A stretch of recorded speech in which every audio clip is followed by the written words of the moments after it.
안녕하세요. 성공예감 이대호입니다.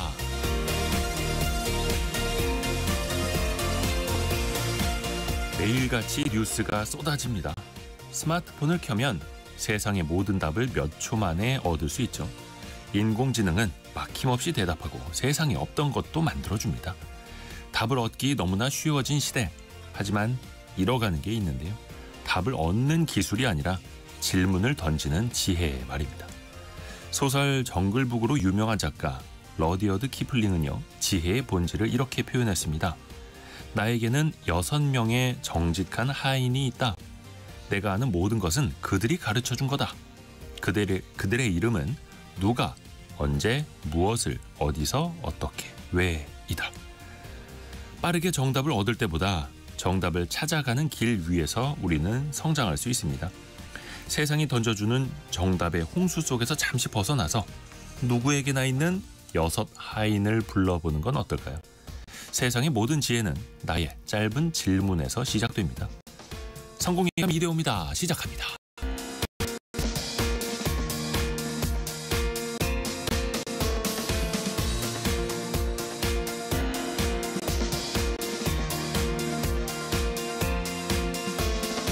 안녕하세요. 이대호입니다.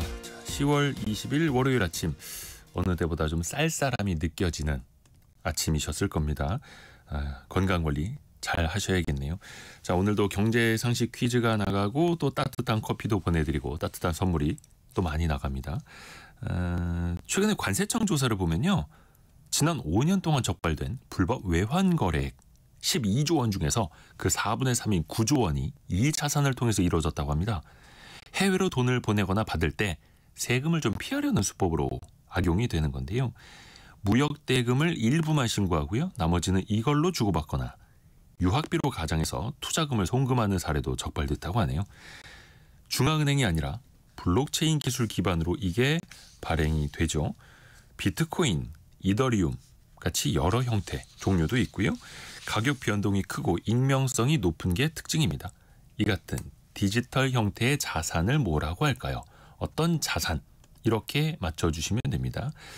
8878님, 코인. 조금 급하셨습니다.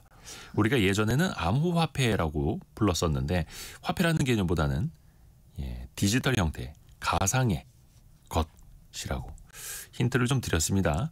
그리고 9736님 벌써 청취율 조사 5분 정도 성실하게 답변했습니다라고. 아마 좀 시간이 들 텐데요. 또 이렇게 답변을 근데 어떻게 해주셨는지는 안 알려주셔서 좀 불안하긴 합니다만. 자, 성공예감 이대호입니다 해서 커피 쿠폰 비롯해서 선물 더 많이 최근에 보내드리고 있고요. 짧은 문자 50원, 긴 문자 100원이 드는 샵 9730 KBS 콩으로 참여를 해주시면 됩니다. 오늘의 정답은 4글자. 자, 그리고 KBS 콩과 유튜브를 통해서도 언제든지 다시 듣고 다시 보실 수도 있습니다. 성공예감 이대호입니다. 자주 검색하시면 성공이 가까워집니다.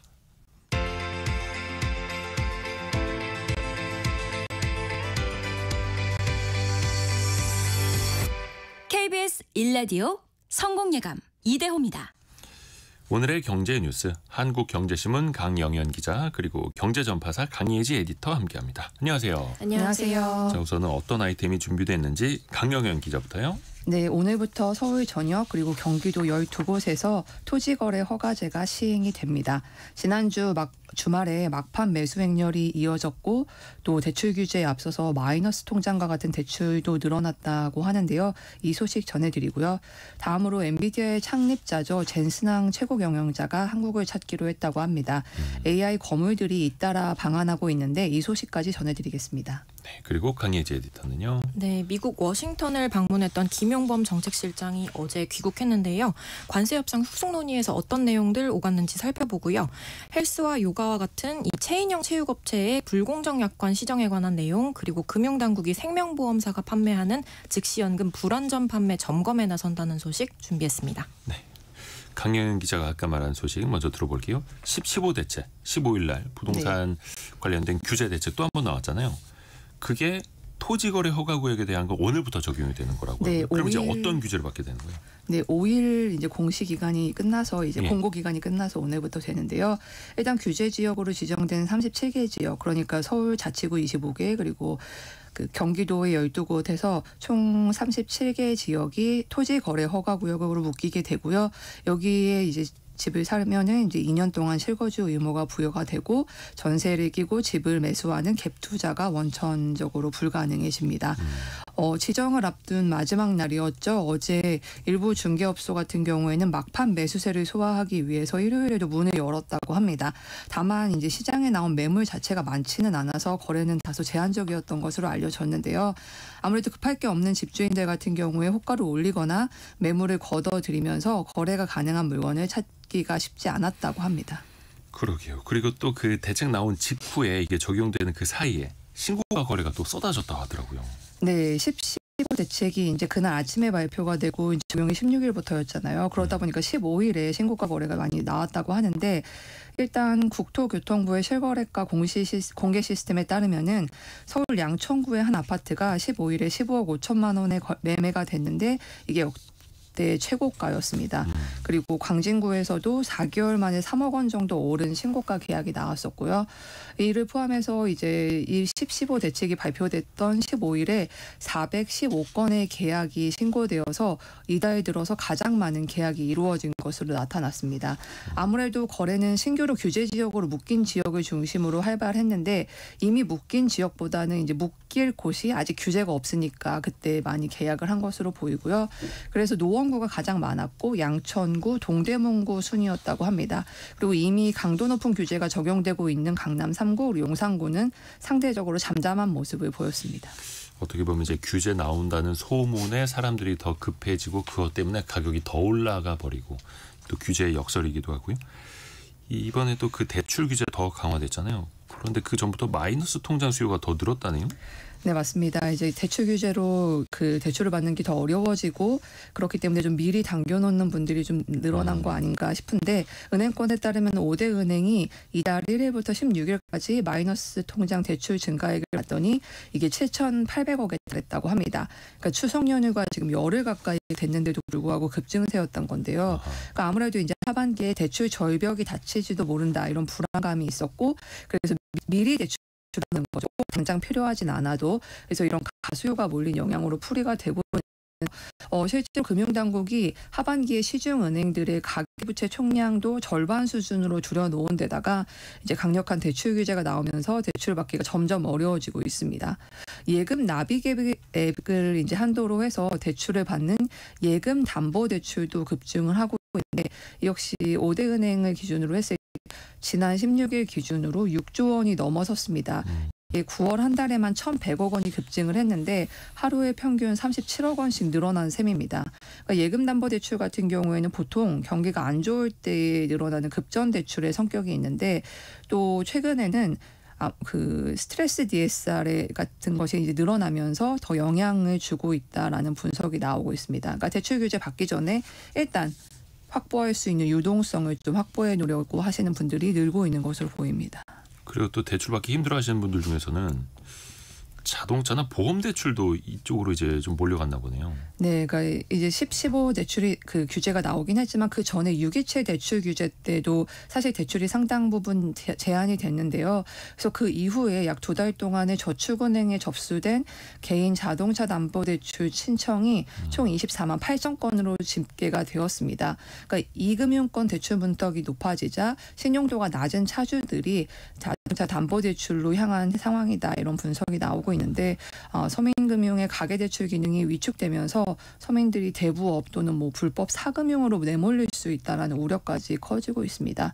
또 여기에 고금리 상품군에 속하는 보험 약관 대출도 DSR 규제를 받지 않아서 다시 주목을 받고 있는데 네. 이 대출 같은 경우에는 별도의 심사 없이 장점이 있지만 금리가 연 3에서 8% 수준으로 높은 편입니다. 거기에 대출 한도가 해지 환급금의 50에서 95% 수준인데 이게 아직까지는 그렇게 큰 폭으로 늘어나고 있는 모습을 보이지는 않고 있지만 과거에 가계대출 규제가 강화될 때 일시적으로 수요가 늘어난 적이 있다고 합니다. 그래서 늘어날 수 있다라는 전망도 함께 나오고 있습니다. 그러게요. 이거 역시 대출 규제의 또 역설이기도 하고요. 또 대출 분야에서도 또 풍선 효과가 나오는 거고 아까 그 부동산 그 규제 시행되기 그 직전까지 사람들의 거래 몰렸다고 전해주셨는데 3602님이 저는 부동산 업을 하고 있습니다. 어제까지 정신없었습니다. 왜 막 밀려서 계약서 쓰느라고 진짜 정신없던 그런 동네들 있었다고 하죠. 자, 강혜지 에디터가 골라온 경제 뉴스도 들어볼게요. 미국과의 관세 협상 뭔가 좀 진전이 되는 것 같은데 아직 마침표는 안 찍혔고요.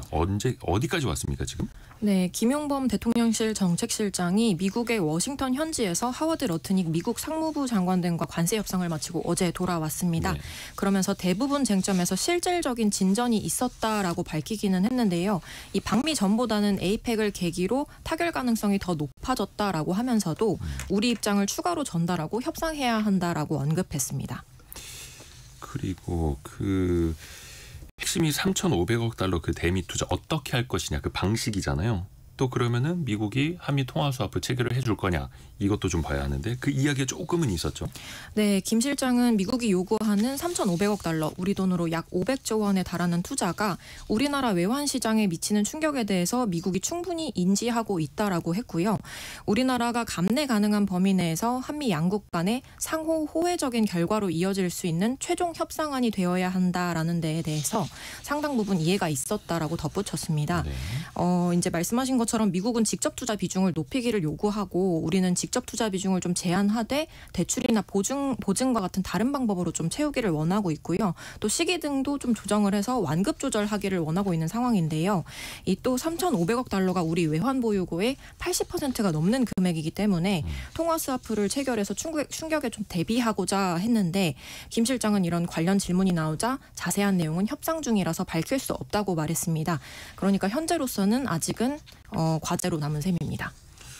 과연 그 에이펙 정상회의 전까지 한 열흘 정도 남았는데 마침표가 찍힐 수 있을지 좀 기다려보고요. 그리고 김정관 산업자원부 장관이 LG 에너지솔루션 미국 조지아주 공장을 방문을 했어요. 네, 그렇습니다. 이 지난달에 미국의 불법 체류자 단속으로 대규모 구금 사태가 일어났었죠. 이 조지아주의 LG 에너지솔루션 배터리 공장 건설 현장을 방문했습니다. 김 장관은 유감스러운 사태에도 2차 전지는 한미 간의 대표적 첨단 공급망 협력 분야라면서 양국 간의 경제안보 협력 관계가 공고하게 지속돼야 한다라고 말했습니다. 또 김 장관은 현대자동차 공장도 방문했는데요. 인공지능과 로보틱스를 활용한 최첨단 자동화 제조 설비 현장도 둘러봤습니다. 김 장관은 하워드 러트닉 미국 상무부 장관을 비롯한 주요 인사들과 만나서 우리 기업의 대미 투자 프로젝트 추진과 관련한 적극적인 지원을 미국 측에 당부한 것으로 전해졌습니다.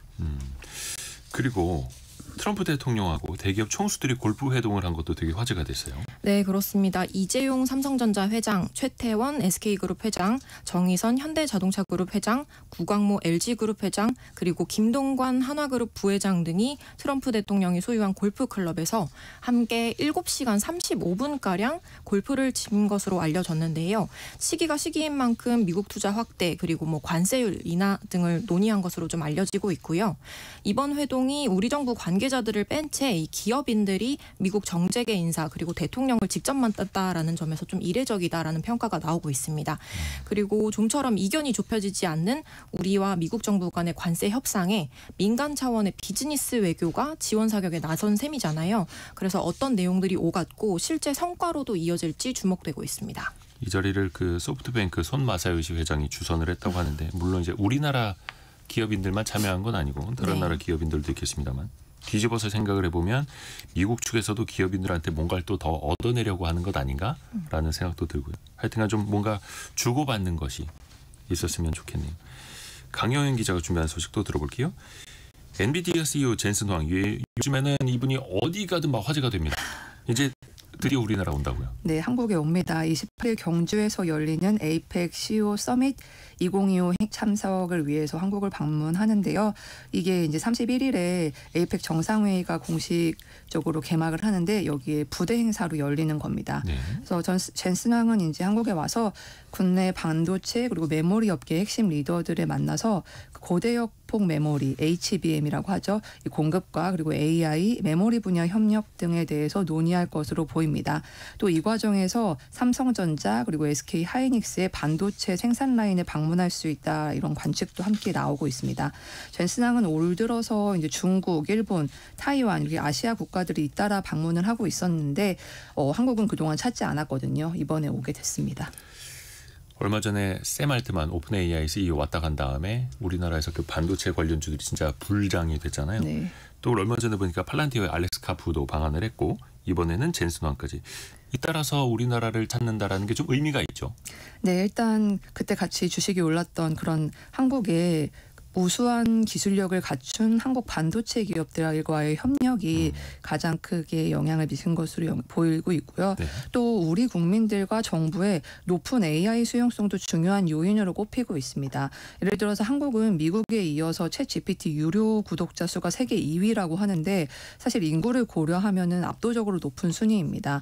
그리고 여기에 AI 활용에 적극적인 한국 정부의 정책 방향도 영향을 미친 것으로 보이는데 올트먼 CEO 같은 경우에도 올해 이달 초에 이제 이재명 대통령을 만났었죠, 서울에서. 그리고 스타게이트 프로젝트에 한국 기업이 참여하는 내용의 MOU를 체결하기도 했는데 이게 아시겠지만 오픈 AI가 소프트뱅크가 추진하는 5천억 달러 규모의 AI 데이터 센터 구축 프로젝트인데 여기에 이제 한국 기업들이 참여를 하게 된 겁니다. 또 여기에 정부는 2030년까지 그래픽 처리 장치, 그러니까 GPU 5만 장을 도입하고 초거대 AI 학습에 최적화된 데이터 센터를 구축할 계획이라고 했는데 한마디로 AI 관련 한국의 시장이 크다는 것을 보여줄 수 있을 것 같습니다. 또 뿐만 아니라 우리나라 반도체 인재에 대한 수요도 높다고요? 네, 미국의 마이크론이죠. 한국인 엔지니어 모시기에 나서고 있다고 하는데요. 타이완 타이중 지역에서 일할 삼성전자 그리고 SK 하이닉스 같은 국내 반도체 엔지니어들의 경력 채용을 진행 중이라고 합니다. 이 내용을 보면은 HBM 그리고 패키징 관련 직무가 대다수인데 보면 이제 연봉도 높습니다. 마이크론이 제안한 임원급 직무의 연봉이 회사 내부 직급에 따라 차이는 있는데 최대 2억 원대 정도로 추정이 되고 있고요. 그래서 D램에서 우위에 있는 한국 업체들의 엔지니어를 통해서 그 HBM 경쟁력을 확보하려는 의도로 풀이되고 있습니다.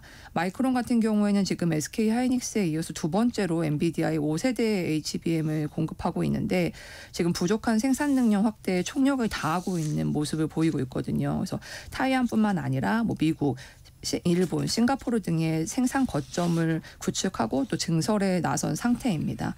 그래서 AI 필수 반도체인 HBM의 수요가 견조한 데다가 지금 이곳이 업체들의 핵심 승부처가 된 만큼 이곳에서 뒤처지지 않기 위해 인재를 확보하려고 하는 것으로 보입니다.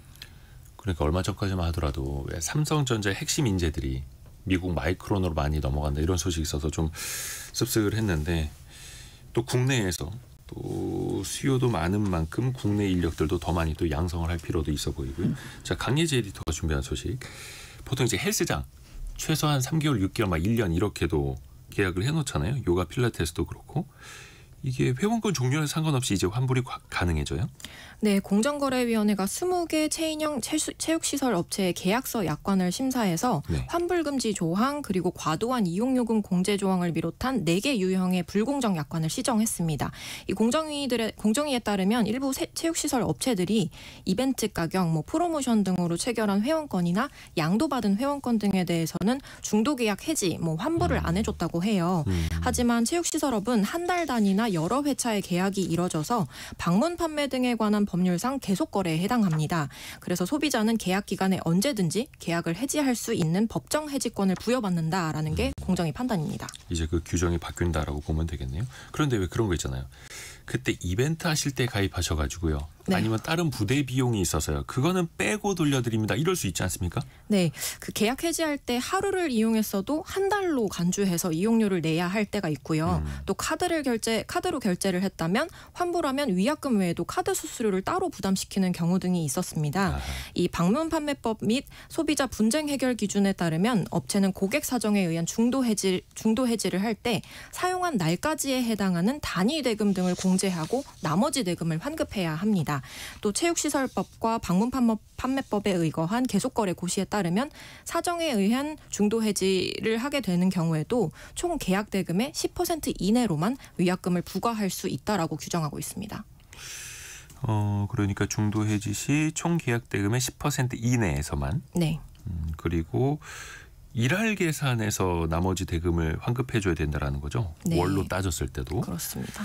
그리고 왜 생명보험회사에서 즉시연금이라고 일단은 목돈 넣고 가입만 하면 매월 연금처럼 돈을 받을 수 있다. 이런 상품도 좀 인기가 있었는데 이게 좀 문제가 많았었다고요. 네, 지난 2017년에 즉시연금 가입자들이 일부 생명보험사들이 구체적인 공제 내용 등을 약관에 명시하지 않았다라고 하면서 민원을 제기했는데요. 네. 이것이 소송까지로 이어졌습니다. 이 대법원은 지난 16일에 생명보험사들이 보험금을 추가로 지급할 의무는 없다라고 판결하면서도 사측의 설명 의무가 부족했다라는 점은 인정했는데요. 이 내용을 본 금감원이 대법원 판결문과 관련해서 소비자 보호 관점에서 후속 조치하겠다라고 한 겁니다. 이 금감원이 2018년에 파악한 생보사 즉시연금 미지급 규모가 최대 1조 원에 달한다고 하고요. 정부가 금융소비자 보호를 상당히 강조하고 있기 때문에 감독당국이 불안전 판매 문제를 심도 있게 들여다볼 것으로 전망되고 있습니다. 오늘은 경제전파사 강예지 에디터 그리고 한국경제신문 강영현 기자 함께했습니다. 고맙습니다. 감사합니다.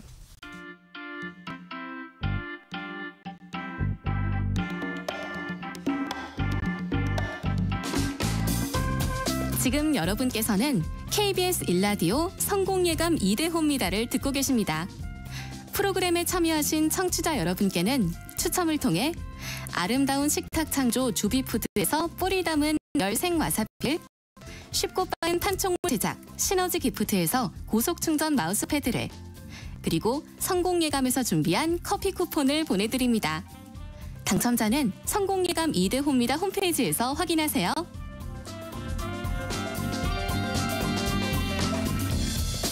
경제상식 퀴즈 한 번 더 나갑니다. 정답은 4글자인데요. 블록체인 기술을 기반으로 개인 간 거래까지 가능한 디지털 형태의 자산을 뭐라고 할까요? 그 정답은 4글자입니다. 이 불법 외환 거래의 70% 이상이 이 자산을 통해서 이루어진다고 하죠. 무역 대금을 축소해서 신고하거나 이런 식으로 세금을 또 회피하는 수단 악용이 되고 있는 건데요. 익명성도 좋고 이동성이 높아서 어떻게 보면 이렇게 악용이 될 수밖에 없는데 이 관리의 사각지대를 또 어떻게 해소할 것이냐, 이것도 당국의 또 고민이기도 합니다. 이것의 대장주는 비트코인이죠. 이더리움, 테더, 솔라나 등등 정말 많습니다. 종류가. 자, 그걸 4글자로 뭐라고 할까요? 7073님, 가상화폐인가요? 안영수님, 가상재산이지요. 오타일 수도 있겠습니다만 3033님, 가장자산입니다. 이런 오타가 여러분에게는 힌트가 될 겁니다. 마음이 아픕니다만. 2717님, 암호화폐. 저는 단 1원도 없는 돈이네요. 라고 보내주셨는데, 예전에는 우리가 처음에는 막 암호화폐라고도 부르고 무슨 여러 가지 복잡하게 불렀습니다만, 이제는 좀 용어가 통일되어 가죠.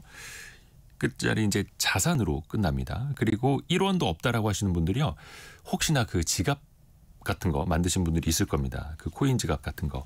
무슨 업체들이 메신저를 깔면, 무슨 사이트에 가입하면 이른바 에어드랍이라고 해서 이벤트성으로 몇 개씩 그냥 나눠주는 경우 있거든요. 물론 돈은 안 됩니다만 그게 막 몇 원짜리가 막 남아있는 경우 있습니다.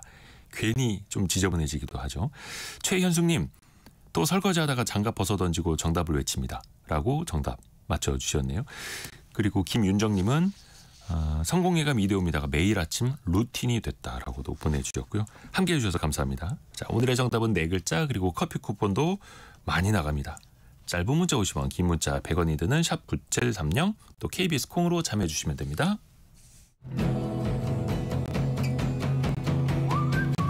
오늘의 움직임에 주목하고 세상의 흐름을 놓치지 않습니다. 여러분의 내일을 응원하며 성공의 열쇠를 함께 찾아갑니다. 성공예감 이대호입니다. 남의 이혼 소식에 그렇게 크게 관심 가질 필요는 없어 보입니다만, 최근에 SK그룹 최태원 회장이랑 나비아트센터 노서영 관장의 그 이혼 또 재산 분할 그 판결 언론에 정말 많이 나왔죠. 1조 4천억 원에 달하는 그 재산 분할금을 다시 판단하라는 대법원의 판결이었는데요. 부자들뿐만 아니라 보통의 서민들도요, 이혼할 때 최대 쟁점이 재산 분할이라고 합니다. 슬기로운 법률 생활 시간에 한번 같이 들여다보실까요? 법무법인 길도 윤예린 변호사와 함께합니다. 안녕하세요. 안녕하세요. 윤예린 변호사입니다. 일단 이번에 최태원 회장 건 보면은 재산 분할의 기준을 다시 이제 마련하게 됐다라는 평가가 나오더라고요. 이게 어떤 측면에서 그런 거예요? 정말 세기의 이혼 소송이죠. 법조계뿐만 아니라 일반 국민의 관심도 사실 대단합니다. 이게 막 기준점이 될 수도 있어요. 맞습니다. 특히 재산 분할에 있어서 관심이 좀 높았잖아요. 네. 이게 그 법원에서 좀 판단한 내용들은 혼인 중에 부부 일방이 처분한 재산이 이혼 시에 재산 분할의 대상이 될 수 있는지 없는지 이 부분에 대한 기준을 제시했다는 점에서 좀 중요하게 주목되는 것 같습니다.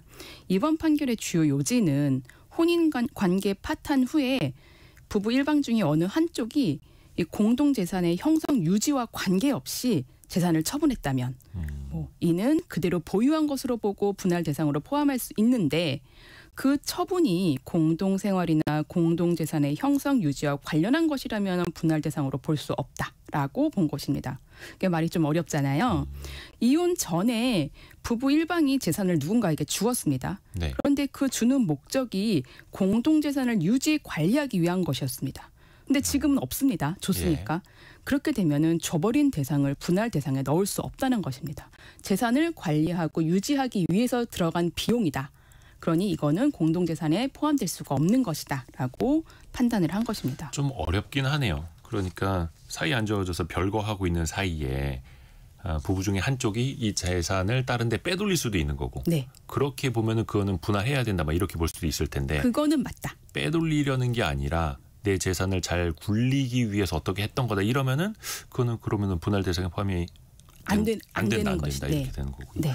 이 사건 살펴보면요, 최 회장이 뭐 재단이라든가 친인척들에게 증여한 뭐 SK 관련 주식 내지는 SK 그룹에 대한 급여 반납으로 처분한 재산이 총 927억 원이었습니다. 그것도 많아서. 네. 이는 최 회장이 SK 그룹 경영자로서 안정적인 기업 경영권 내지 지배권을 확보하기 위하여 혹은 경영활동의 일환으로 행한 것으로서 원고가 가진 SK 주식을 비롯한 부부 공동재산의 유지 또는 가치 증가를 위한 것으로 볼 여지가 있다.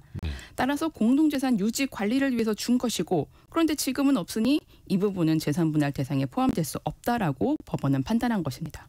SK 주식의 가치 증대를 위해서 부부가 공동으로 가지고 있는 그 주식을 위해 그 주식 가치의 증대를 위해서 이런 증여들이 이루어졌던 것이다. 그럼 이거는 공동재산에 포함될 수가 없는 것이다. 이렇게 판단한 것입니다. 이런 재산 분할이 꼭 고소득자나 부자들의 이야기만은 사실은 아닐 겁니다. 이혼한다면 누구나 이거 재산 분할 과정 거쳐야 되는 거잖아요. 네. 이혼한다면 사실 여러 가지 고려해야 되잖아요. 뭐 혼인 파탄의 원인이 양측 중 누구에게 있는지, 뭐 위자료는 어떻게 산정해야 되는지, 뭐 미성년 자녀가 있다면 양육권자, 친권자 뭐 누구 지정하고 양육비는 또 어떻게 지정할 건지, 뭐 이런데 가장 또 중요한 것이 재산 분할은 어떻게 해야 할 것인지 이 부분이 정해져야 됩니다. 재산 분할이라고 하면은 뭐 합의로 서로 분할한다면야 분쟁이 없겠는데 아하. 그렇지 않다면 이제 소송을 통해서 재산 분할을 이제 정리해야 됩니다. 재산 분할은 크게 두 가지 단계로 나누어진다고 보시면 됩니다. 부부 공동재산을 확정하고 이 재산을 형성하고 유지하는 데 투여된 부부 각각의 기여도, 공헌의 정도를 판단해야 된다고 합니다. 그래서 법원은 남편 부인의 자산과 빚을 모두 표로 만듭니다. 네. 그래서 이를 모두 더하고 빼서 총 남은 금액이 얼마다. 그런데 이것을 양측이 기여도, 공헌도에 따라서 몇 대 몇의 비율로 나눌 것인가 이것을 정하고 판단을 하는 것입니다. 근데 사실 이게 되게 복잡해요. 근데 또 필요한 과정이기도 하고 이게 참 어려운 게 기여도 아닙니까? 기여도. 맞습니다. 그러니까 현재 숫자로 뽑아볼 수 있는 재산 자체는 뭐 뚜루룩 치면 요즘 다 나오니까. 근데 그 기여도 남편이나 아내 한쪽이 만약에 경제활동을 안 했다면 또 이걸 어떻게 봐야 할 것인가 이것도 어렵죠. 기여도는 혼인 기간과 그 과정, 재산 형성에 대한 기여, 뭐 이혼 이후의 경제적 능력이나 기회 비용까지 모두 이제 종합적으로 고려해서 이제 네. 결정이 되는데 가사 노동만 한 주부라면은 돈을 번 것이 없으니까 기여도가 없는 것 아니냐라고 하실 수 있는데 가사와 양육을 전담했더라도 가사 노동의 기여도로 어느 정도 인정되는 것이 일반적입니다. 이 가사 노동이나 자녀 양육을 해왔다면은 직간접적으로 재산의 유지 및 증가에 기여를 했다라고 보는 것입니다. 제가 했던 사례들을 좀 살펴봐 드릴게요. 네. 여성은 혼인 생활 중에 거의 대부분의 기간을 주부로 아이들을 키웠고요. 남성은 돈을 벌기는 했는데 여기저기 무분별한 투자를 하면서 돈을 많이 잃기도 했고 뭐 집을 담보로 대출까지 받아서 용처를 할 수 없는 어딘가에 뭐 쓰기도 했습니다. 아하. 이런 상황에서 이제 이혼을 하게 되면서 예. 재산 분할에 있어서 여성의 기여도를 어떻게 평가를 하느냐 이 부분에 대해서 이제 공방이 있었는데 네. 이러한 사례에서는 여성의 기여도가 좀 더 높게 오히려 절반보다 높게 판단된 경우도 있습니다. 뭐 특히 이런 사례에서는 이 여성이 장기적으로 작성한 가계부, 그리고 남성이 무분별하게 카드 사용을 했다는 부분 이런 부분들에 대한 증거가 있었습니다. 이럴 때는 여성의 어떤 가사노동이나 양육에 대한 기여도를 50% 이상으로 판단한 적도 있습니다. 그러니까 오히려 직접적으로 밖에 나가서 돈을 벌어온 건 아니지만 오히려 아내가 그렇게 꼼꼼하게 관리해서 지금의 자산을 더 많이 형성한 거다. 네네. 오, 그런 판결이 있었어요. 주부 입장에서는 혼인 기간이 길어질수록 기여도가 높게 판단되겠죠. 뭐 5년의 혼인 기간과 10년, 20년의 혼인 기간의 기여도가 같이 판단될 수는 없습니다. 네. 보통 한 10년에서 20년 정도 주부로 생활을 해왔고 양육과 가사 노동을 해왔다라고 하면은 절반 정도의 기여도가 인정된다라고 되는 경우가 많습니다. 네. 그리고 또 이런 경우도 있습니다. 결혼하기 전에 내가 갖고 있었던 재산이다. 부모님께 상속받은 돈이다. 따로 모은 거다. 네. 이러면 어떻게 됩니까? 혼인 전에 보유한 재산이나 뭐 상속 증여받은 재산은 이혼 소송에서 특유 재산이라고 해서 예. 부부 공동 재산으로 판단되지 않는 것이 원칙입니다. 민법에서는 재산 분할의 대상을 부부가 혼인 중 협력으로 형성한 재산으로 한정하고 있기 때문에 이러한 부분은 특유 재산이어서 분할의 대상이 되지 않습니다. 맞아요. 이걸 특유 재산이라고 하더라고요. 네. 하지만 이 특유 재산이 유지 관리되거나 가치가 증가하는 과정에서 상대 배우자의 기여가 인정된다면 그 부분은 재산 분할 심리에서 고려됩니다. 예를 좀 들어볼게요. 단순히 상속받은 부동산 자체는 특유 재산이지만 예. 이 재산을 이제 관리나 리모델링을 통해서 이제 배우자가 이제 리모델링이나 관리를 했다라면은 이러한 노력을 따라서 이제 기여도를 인정해서 일정 부분 반영이 될 수 있습니다. 그러니까 예를 들어서 뭐 꼬마 빌딩 하나를 상속을 받았는데 그 막 리모델링하고 뭐 테넌트라고 하죠. 1층에 카페 놓고 2층에 무슨 은행을 유치해 이런 걸 아내가 했다. 그러면은 오히려 그런 거를 관리한 사람에게 기여분이 더 간다 이런 네네. 뜻이에요. 그리고 부모님이 사주신 집 같은 게 일단 많이 문제가 되잖아요. 예를 들어서 한쪽 부모님이 사주신 집에서 부부가 신혼생활도 하고 그쵸, 아이도 당연히. 키우고 네. 그러다가 이혼을 하게 되었는데 다른 쪽은 맞벌이로 그러니까 일을 하기는 했으나 사실 집값에는 그 월급이 한참 못 미치는 돈을 벌었고 이렇게 되면은 사실 그 부분에 대해서는 그 집에 대해서는 나의 기여도가 없는 것 아니냐라고 할 수도 있는데 맞벌이로 일하면서 번 돈으로 이 집에 대한 세금도 내고 생활비도 내고 그러면 이 집을 팔지 않고 해당 자산이 온전히 유지되도록 되고 가치가 상승할 수 있도록 유지 관리에 도움을 줬다. 이렇게 되면 또 상당 부분에 대한 기여도를 인정받을 수 있는 것입니다. 예를 들어서 아내가 상속받은 집이었지만 그 재산세 같은 거는 내 통장으로 냈다 막 이런 거. 그렇죠. 그렇죠. 그럴 수도 있겠네요.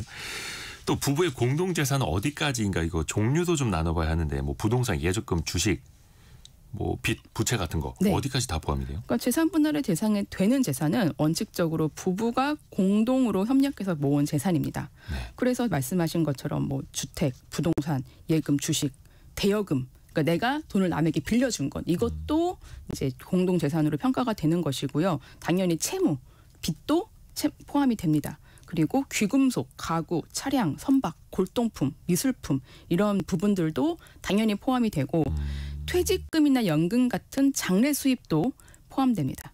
그리고 좀 뭐 예를 들어서 뭐 변호사, 의사, 회계사, 교수와 같이 이제 혼인 중에 한 명이 이제 이런 부분들이 되고 한 명의 노력을 해줬다 이런 부분이 될 수 있도록 그러면은 그 이제 예상 수입이 있잖아요. 높게 예. 고액의 연봉 같은 그런 부분들도 재산 분할 액수와 방법을 정하는데 참작이 됩니다.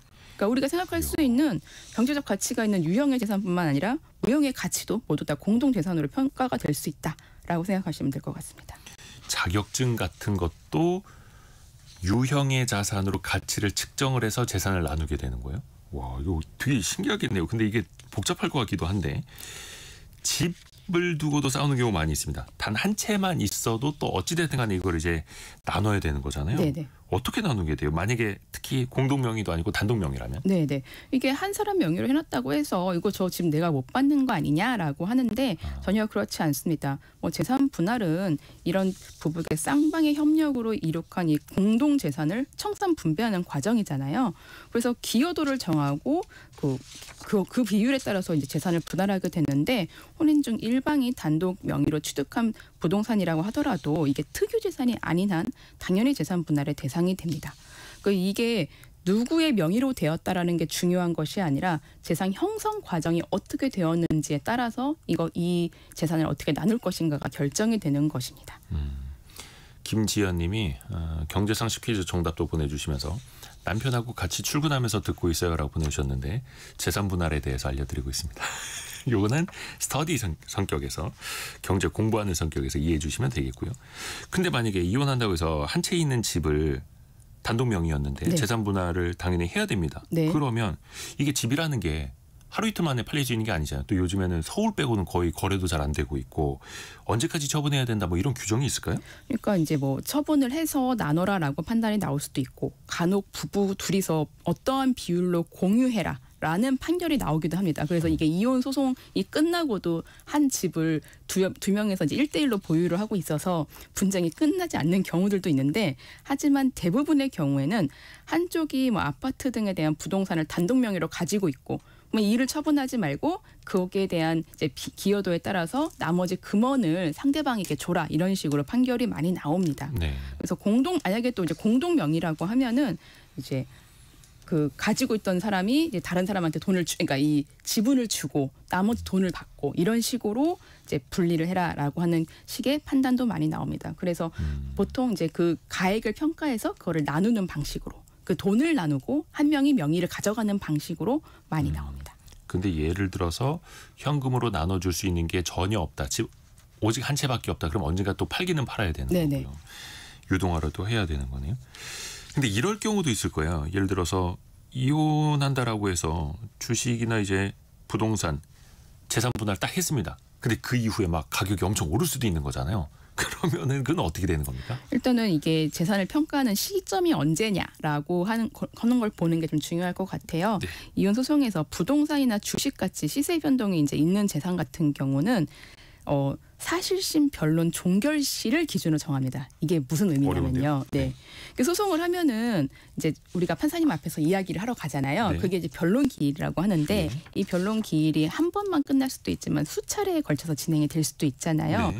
그러면 서로 이제 뭐 한 번 하고 다음에 내가 뭘 증명하겠다라고 해서 다음 변론 기일을 잡고 이런 식으로 몇 차례에 걸치다가 마지막에 어느 정도 정리가 되었다라고 하면 판사님께서 이제 그러면 선고기일을 언제로 정하겠습니다라고 얘기합니다. 뭐 2025년 11월 11일 2시에 선고하겠다 이런 식으로 말씀을 하시거든요. 그 말씀을 하시는 날이 사실심 변론 종결일입니다. 그 날을 기준으로 부동산 시세를 정하게 됩니다. 아하. 주식 시세도 그 날을 정하게 됩니다. 그러니까 판결 나오기 직전에 변론기일 그때를 기준으로. 네네. 그래서 이제 이런 시세 같은 경우는 보통 뭐 아파트 같은 경우는 유사 아파트의 거래 내역을 참고해서 서로 정하고 뭐 여기에 대해서 쌍방이 이제 이의가 없으면 그대로 진행이 되기도 하는데 뭐 그런 경우가 어려운 경우들도 있잖아요. 토지라든가 이런 부분들 이렇다면은 감정평가사의 감정평가를 통해서 이제 시세를 결정하게 됩니다. 근데 또 현금이나 예금 같은 금융재산 같은 경우는 사실 소비나기 은닉하기가 쉽잖아요. 빼돌린다라고 하죠. 네. 빼돌리기가 쉽잖아요. 그래서 혼인 일방 당사자의 그러니까 재판 이혼 청구일, 소재기일을 시점으로 있는 금융재산을 모두 다 평가해서 반영되게 됩니다. 재산, 그러니까 이혼 소송 중에 빼돌리는 것은 아하. 빼돌리는 것 또한 다 공동재산으로 포함될 수 있도록 하기 위해서 소재기일을 기준으로 판단하게 됩니다. 그러니까 이혼 소송이 예를 들어서 2년 동안 이어졌다. 그 2년 사이에 어떻게 될지 모르니 소재기한 날을 기준으로 네. 못을 박아놓는 거네요. 네. 근데 방금 말씀해주신 것처럼 미리 만약에 빼돌린 게 있습니다. 이혼하기 전에 네네. 재산 이거 분할하기 싫어가지고 그런 걸 찾아낼 수 있을까요? 뭐 이렇게 하시는 분들도 사실 꽤 있으세요. 현금으로 빼버려서 빼돌리면 못 찾는다. 뭐 부동산에다가 근저당권을 설정해버리면 부동산 가치를 낮게 만들어서 이 재산 분할해서 줘야 될 돈이 적어진다. 뭐 이런 이제 분들이 있는데 사실 이렇게 하기가 좀 어렵습니다. 이혼 소송 중에는 상대방 재산에 대해서 재산조회나 금융거래 내역을 볼 수가 있습니다. 예. 보통 3년의 기한을 정해서 살펴봅니다. 뭐 예금, 증권, 부동산 등 모든 재산 내역을 조회할 수 있습니다. 이렇게 되면은 상대방이 어느 순간 재산을 빼돌리고 있다라는 점이 보여집니다. 계좌 거래 내역을 쭉 보는데 갑자기 어느 시점부터 막 돈을 돈을 빼기 시작한다. 그러면 이 판사님한테 이 부분은 재산을 빼돌리기 위한 부분이다라고 얘기를 할 수 있는 것이거든요. 그래서 실효성이 떨어진다고 볼 수 있습니다. 또 부동산 같은 경우는 이게 급하게 팔아버릴 것을 대비해서 이혼 소송을 제기하면서 처분 금지 가처분. 그러니까 이 집 이혼할 때까지 못 판다라고 부동산 등기부등본에 딱 적히도록 할 수 있습니다. 그럼 실질적으로 거래가 어려우니 또 빼돌리기가 어려울 것 같고요. 또 금융재산의 경우 같은 경우는 가압류. 그러니까 일단 금융재산을 빼거나 송금할 수 없도록 그냥 묶어놔라. 얼려놔라라고 할 수 있는 가압류 신청을 해서 가압류 결정을 통해서 이제 딱 얼려둘 수도 있습니다. 그러면 예를 들어서 그 부동산 등기부등본 같은 거 떼보잖아요. 아파트 같은 경우에. 그러면은 이 사람들이 이혼 재판 중이다라는 걸 그 안에서도 볼 수 있는 거예요? 그러니까 이혼 가처분 신청이 되어 있다. 그래서 이거는 집을 현재로서는 못 판다라는 부분들이 그러니까 팔면은 문제가 될 수 있다라는 부분들이 보여지게 됩니다. 이야, 김준호님이 복잡하네요. 이혼 안 할래요라고. 안 하시는 게 제일 좋습니다. 늘 제가 권유드립니다. 아, 이렇게 또 법률 상식으로 또 가정의 평화를 지켜드리고 있습니다. 윤예린 변호사와 함께했습니다. 고맙습니다. 고맙습니다. 라디오 정보센터 다녀옵니다. 관세 협상을 위해 미국을 찾았던 김용범 대통령실 정책실장 등이 어제 귀국했습니다. 김 실장은 여전히 조율해야 할 문제가 남아있지만 미국과 상당한 의견 일치를 봤다고 밝혔습니다. 에이펙 시기에 협상이 타결될 가능성도 높아졌다고 전망했습니다. 주한 미국 대사관의 조셉 윤 대사대리가 전격 교체되는 것으로 알려졌습니다. 한미 관세 협상 후속 논의와 관련해 윤 대사대리가 미국의 입장을 한국 측에 제대로 압박해내지 못했다는 트럼프 행정부의 불만이 작용한 것으로 전해졌습니다. 구윤철 부총리 겸 기획재정부 장관이 부동산 보유세 강화가 납세자의 부담 능력에 맞게 공평한 과세를 해야 한다는 조세 원칙에 해당한다고 밝혔습니다. 다주택자뿐 아니라 한 채의 고가주택도 이에 해당한다고 말했습니다. 지금까지 라디오 정보센터 뉴스 정한나였습니다. 이보미님이 아침에 나오는데 찬바람이 쌩쌩 가뜩이나 머리 감고 말리지도 않았는데 고드름처럼 얼 뻔했다. 그 정도는 아직 아니지 않습니까? 좀 쌀쌀해지기는 했습니다만 조금 전에 스튜디오에 들어와서 소니의 크리에이터도 막 오늘 아침 엄청 추웠다고 하는데 최근에 그 새마을금고에요. 하루 10,000건 넘게 신용카드 신청이 몰렸다고 합니다. 혜택이 많은 카드. 왜 요즘에 그거를 혜자롭다라고도 표현을 하는데 그런 혜자 카드가 단종된다라는 소식에 막차 타려는 사람들이 몰렸다라고 하는데요. 설마 그 정도일까요? 돈워리 투자백서 시간에 한번 들어보시죠. 소니의 금융 크리에이터와 함께합니다. 안녕하세요. 안녕하세요. 추웠어요 그렇게? 정말 춥다니까요. 트렌치코트 역부족 경량 쉐딩 입어야 됩니다. 네, 하기사 10월 말입니다. 왜냐면 강원도에 첫눈 소식도 있고 해서 춥습니다. 근데 좀 따뜻한 소식이 있을지는 모르겠습니다만 오늘 이야기할 게 이른바 혜자카드예요. 네. 새마을금고에서의 어떤 막차? 이런 뭐 마케팅도 좀 있었던 걸로 보이기는 합니다만 알짜 카드 끊기기 전에 막차 타자. 이거 갑자기 이렇게 막 늘 수도 있는 거예요. 근데 카드를 그렇게 막 많이 늘리는 게 결코 좋은 현상은 아닙니다. 네. 물론 좋은 혜택의 카드 미리 확보해 주려는 그런 마음 자체는 이해가 되지만요. 카드가 그냥 우리 플라스틱이 아니라 정말 엄연한 금융 상품이잖아요. 네. 그러니까 내가 실제로 사용하지도 않을 카드 혹시나 하는 마음에 여러 장 발급받는 거 당연히 문제가 있습니다. 여러 개 좀 짚어보면 일단 신용관리에 불리할 수 있어요. 단기간에 여러 장의 카드 발급받으시면 신용평가에서는 이 사람 뭐지? 갑자기 현금 좀 여력이 부족한 건가? 유동성이 부족한가? 좀 돈이 급한가? 이런 식으로 판단을 해서 신용 점수를 떨어뜨릴 수 있어요. 그리고 또 신용카드 발급받으시는 거라면 연회비 부담 당연히 늘어나겠죠. 쓰지도 않은 카드 발급받아가지고 고정비 추가되면 뭐 소액이라고 할지라도 어쨌든 부담은 좀 늘게 됩니다. 그리고 또 세 번째, 결국은 카드를 발급을 받으면 내가 쓸 수 있는 그 여력이 늘어나기 때문에 과소비를 유발할 수도 있습니다. 그리고 또 각 카드마다 실적 조건도 있기 때문에 괜히 혜택 생각해가지고 조금만 더 쓰면은 할인 혜택 늘어나는데 이런 불필요한 소비 늘어날 수 있으니까 혜자카드 대란에 좀 휩쓸리기보다는 이거 뭔지도 모르지만 남들이 좋다고 하니까 다짜고짜 만들기보다는 나한테 진짜 좀 필요한 카드인지 냉정하게 판단하는 게 좀 중요합니다. 하기사 그렇죠. 근데 이게 또 사람들의 마음이 이해가 되기도 하는 게요. 올해 상반기에만 신용카드, 체크카드 한 400종이 단종됐다고 해요. 네. 그러니까 쏠쏠한 혜택을 주는 카드들을 카드사들이 없앤다는 거잖아요. 맞아요. 왜 그럴까요? 예전에 비해서 카드가 사라지는 그런 주기, 그러니까 이게 유지되는 기간이 굉장히 짧아졌습니다. 네. 빠르게 단종이 되고 있는데 몇 가지 구조적인 이유가 있어요. 가장 큰 이유는 카드사의 수익성 악화입니다. 정부가 이제 정책적으로 가맹점 수수료를 좀 계속 낮추세요. 지금 자영업자들 너무 힘드니까 계속 낮추세요라고 이렇게 푸시를 하는 거예요. 카드 수수료를 낮추라고 계속 하고 있으니. 네. 그래서 카드사가 이제 돈을 빌려오는 비용인 조달 비용은 또 크게 늘고 수수료율은 낮아지다 보니까 이제 벌어올 수 있는 돈이 줄어든 거죠. 그 예전에는 고객한테 많은 혜택 주면서 저희 제발 가입해 주세요. 저희 회원이 되어 주세요라고 출혈 경쟁을 많이 했었는데 이제는 수입 자체, 그러니까 매출 자체가 줄어들었다 보니까 이제 그럴 여력 자체가 줄어든 거죠. 그래서 혜자 카드 빨리빨리 없애고 있는 거고요. 그래서 이렇게 혜택이 좋은 알짜 카드는 없애거나 혜택을 줄이고 대신에 연회비는 높이면서 프리미엄 카드나 PLCC, 그러니까 뭐 예를 들어서 항공 특화 카드 이런 것들을 PLCC라고 하는데요. 그러니까 이런 소수 분야 카드에만 혜택을 몰아주는 것으로 전략 바꾸고 있고요. 특히나 좀 전반적으로 살펴봤을 때 확실히 연회비가 많이 오르고 있는 추세입니다. 그래서 이거에 따라 가지고 아까도 말씀드렸다시피 무작정 혜자 카드 만드시기보다는 나한테 진짜 필요한 카드인가? 요거 점검해보는 시간이 반드시 필요하겠습니다.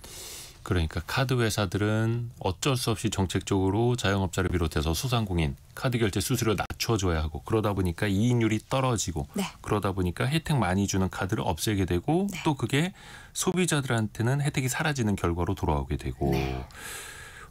3297 쓰시는 분께서 기존 카드 있던 거 다 해지했고요.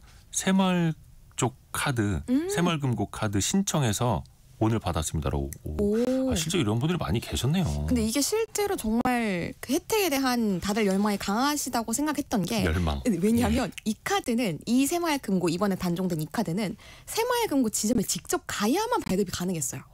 그러니까 이게 비대면으로 가능한 것도 아닌데 그만큼 많이 가입하셨다는 거는 그런데도 다들 혜자 카드에 좀 목이 마르셨던 게 아닌가 생각 들더라고요. 저는 아무리 혜택이 많은 카드도 내가 아예 안 쓰면 그게 최고의 혜택이다 이렇게 생각하고 그렇죠, 있는데 그렇죠. 많은 분들이 또 빠르게 움직이셨네요. 네. 근데 어느 정도가 혜택이 많은 혜자로운 카드다 기준을 좀 어떻게 봐야 될까요? 그러니까 우리가 일관된 판단 기준을 딱 선 긋기는 어렵고요. 네. 대신에 제가 공식을 하나 가져왔어요. 카드 피킹률이라는 공식 알려드리려고 하는데요. 피킹률이요? 네. 그러니까 우리가 픽할 때 이제 내가 집는다 이런 의미잖아요. 네. 그러니까 그 카드를 집은 게 나한테 얼마나 유리한가 이걸 우리가 수치로 볼 수 있는 공식인 거죠. 네. 그러니까 월평균 혜택 금액에서 월평균 연회비를 이제 월평균 총 사용액으로 나누어 가지고 계산하는 건데요. 그러니까 이렇게 들으면 화가 났지 않으니까 예시를 한번 들어볼게요. 신용카드로 월 40만 원 정도를 쓰고요. 매달 혜택 받는 평균 금액이 10,000원이에요. 그리고 연회비는 3만 원입니다. 그러니까 이때 계산을 해보면 혜택 금액에서 연회비의 12분의 1, 2,500원 빼면 7,500원. 이 네. 값을 40만 원으로 나누면 결과적으로 1.9%라는 결과값이 나오거든요. 그러니까 이 비율이 1에서 2% 정도면은 이거 좀 묻고 따지지도 않고 해지하셨으면 좋겠습니다. 라고 권유드리고 싶고요. 3, 4% 정도면은 괜찮은 카드. 그리고 5% 초과하는 카드라면 정말 이제 오늘 소개하고 있는 그런 혜자 카드이기 때문에 좀 유지를 하시면 좋거든요. 그래서 요거 카드 피킹률 지금 듣기만 했을 때는 확 기억이 안 조금 되실 어렵기는 테니까. 해요. 네, 그래서 이제 포털 사이트에 카드 피킹률이라 검색하시면 그냥 값만 넣으면 계산할 수 있는 그런 시스템 많이 나오거든요. 그래서 거기에서 한 번쯤은 꼭 계산해 보시는 거 추천드립니다. 그러니까 내가 사용하는 금액도 있고 연회비도 있고 그 혜택 카드를 금액도 통해서 받을 수 있는 혜택도 있고 그걸 좀 비교해봐야 된다. 맞아요. 그러네요. 근데 어떻게 보면은 이왕 카드를 쓰는 금액이 뭐 거의 매월 비슷하게 있지 있다면, 않습니까? 네. 그러면 그래도 좀 혜택 있는 카드를 쓰는 게 더 똑똑하긴 한 거죠. 그렇죠. 또 연회비만 하더라도 천차만별이에요. 연회비 없는 카드 요즘 좀 사라지는 추세고 맞아요. 10,000원부터 뭐 몇십만 원, 몇백만 원 하는 카드도 있다 하더라고요. 그러면 이게 혜택이 많은 게 유리할지 저렴한 게 좋을지 이건 좀 어떻게 비교해봐야 될까요? 일단은 무조건 연회비가 싸다고 해서 좋은 카드는 아니다 이렇게 좀 말씀드리고 싶습니다. 왜냐면 우리 당연한 얘기지만 이 자본주의 원리에 따라서 연회비 네. 비싸면 혜택 많고 예. 연회비 적으면 혜택 적잖아요. 그렇죠. 근데 이게 무조건 적다고 해서 그렇게 픽을 하면 안 되고 내 생활 패턴이 어떤지 뭐 나는 어디를 좀 자주 다니는지 이걸 보셔야 됩니다. 가령 여행을 자주 다녀서 호텔, 공항, 면세점의 이용 빈도가 높은 사람이라면 당장 봤을 때 이 카드의 연회비는 좀 비싸더라도 네. 프리미엄 등급 카드를 카드를 선택하셔서 공항 마일리지, 면세점 할인 등의 혜택을 누리는 게 조금 더 쏠쏠할 수 있어요. 그래서 여러 분야에서 소비가 큰 경우 티타늄 정도, 우리 카드 등급이 있잖아요. 네. 티타늄 이상의 카드를 선택하시면 같은 금액을 사용하시더라도 할인이나 포인트 적립 조금 더 높게 적용받으실 수 있을 겁니다. 티타늄, 그러니까 소재 얘기하는 거 아니고. 아 진짜 소재 아니고요. 프리미엄 그 카드들이 등급이 있다 보니까 그러니까. 그 등급을 조금 확인하고 만드시면 좋을 것 뭐 같습니다. 다이아몬드, 티타늄, 자, 맞아요, 이름이 맞아요. 화려합니다. 또 카드에도 풍차 돌리기가 있어요? 맞아요. 그러니까 최근에 이거 되게 많이 하시는데요. 여러 개 카드를 상황에 맞게 사용하면서 이 카드의 혜택을 최대한 누리는 걸 목표로 하는 겁니다. 카드사가 지급하는 캐시백 등 이 현금성 포인트를 기준 실적만큼 채워서 제공 다 받고 나서 바로바로 해지하는 그런 선택을 하시는 거죠. 그러니까 뭐 예를 들어서 최근에 6개월간 저희 카드 만드신 적 없으시다면 뭐 첫 달에는 5만 원 돌려드리겠습니다. 10만 원 돌려드리겠습니다. 요걸 하는 거죠. 그래서 뭐 한 6개월 정도 유지하시고 해지하시고 또 한 1년 정도 뒤에 다른 카드사 돌고 다시 그 카드사로 돌아와가지고 또 새로 만드시고 이걸 여러 카드를 계속 도시고 한 바퀴 도는 걸 카드 풍차 돌리기 이렇게 설명하는 거죠. 부지런해야 되겠네요. 맞아요. 근데 이거 좀 유의를 하셔야 되는 게 예. 나는 6개월이 초과 됐다고 생각했는데 예. 뭐 5개월 만에 돌아왔다. 그 카드 예를 들어 S카드사다. 네. S사 카드사에 나는 6개월 초과하고 나서 돌아왔다고 생각했는데 5개월 만에 돌아오면 가입은 했는데 연회비는 나가는데 혜택 못 받는 거잖아요. 그 셈을 좀 잘 하셔야 됩니다. 이거는 그래서 그 카드사들이 신규 회원을 유치하려는 목적도 있지만 휴면 회원을 좀 깨워드리려는 맞아요. 그런 그것도 목적도 있죠. 있는 거니까. 또 왜 돈 모으려면 신용카드보다 체크카드 쓰라고 하잖아요. 이것도 그러면 맞는 말일까요? 일정 맞는 말입니다. 특히나 지금 이제 연말 다가오잖아요. 소득공제 혜택 때문이라도 체크카드 괜찮다는 거 확실하긴 합니다. 신용카드 소득공제율은 15%지만 체크카드 공제율은 30%잖아요. 그래서 아무래도 체크카드 절세 효과가 크죠. 그래서 직장인분들은 이제는 정말 10월 말 거진 11월이니까요. 좀 의식적으로라도 체크카드를 중심으로 소비하시면 연말정산 혜택 더 늘리실 수 있을 겁니다. 마지막으로 이거 하나만큼은 절대 하지 마시라. 어떤 게 있을까요? 리볼빙입니다. 특히나 리볼빙 의식하지 않고 사용하시는 분들 많으신데요. 결제대금 일부를 다음 달로 미루는 거잖아요. 돌려막기. 결코 무료가 아니죠. 공짜가 아니죠. 그렇죠. 그만큼 높은 수수료, 특히나 보통 15%에서 17% 정도의 수수료율이 적용되기 때문에 공짜는 없고 더군다나 장기적으로 쓰시면 신용점수 떨어지는 거 꼭 기억하겠습니다. 이게 리볼빙이 나눠 갚기 네. 같은 건데 공짜는 절대 아니라. 그럼요. 소니의 크리에이터였습니다. 고맙습니다. 감사합니다. 저희가 2부에서는요. 개미스쿨 시간으로 갑니다. 오늘 증시는 좀 보합권에서 왔다 갔다 하고 있는데요. 앞으로의 전망 증시각도기 곽상준 대표와 이야기 나눠봅니다. 뉴스 들으시고요. 10시 5분에 금방 다시 뵙겠습니다.